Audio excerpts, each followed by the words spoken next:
Well, the building itself was built in 1850 and was originally a church. And then around 1920, my great great grandfather purchased the building and he put in the interior walls, and they lived in here through the Great Depression and then through World War II. They had a scrap business to make money. And then about 70 years ago, they started accumulating some stuff that was worth, like Native American artifacts that were worth more than just scrap or rocks or what have you.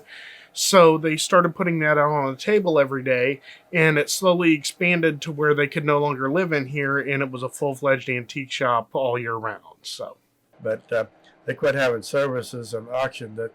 I think it was about 1920. My great grandfather bought it, and the family lived in here part of the time, and they had a little house across the way that we lived in too, until 1958 was when we moved out of here, and it was an antique shop after that. from collectors to people trying to decorate their house to we have an entire section of the back room dedicated to hardware and stuff where people come in to buy hardware, hinges, doorknobs, what have you for their old house.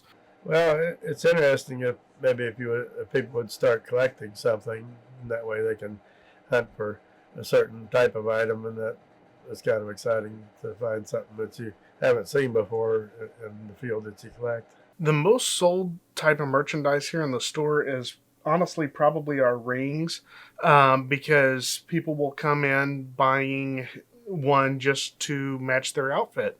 I think people always like retro things they remember from their childhood, and otherwise, and odd and unusual things. A lot of people interested in ancient things. Well, like I said, I was born into the business, and it's taught me a lot about history and, again, just business in general. Being able to have an understanding of the past as well as modern business practices that most people wouldn't have even through a college education.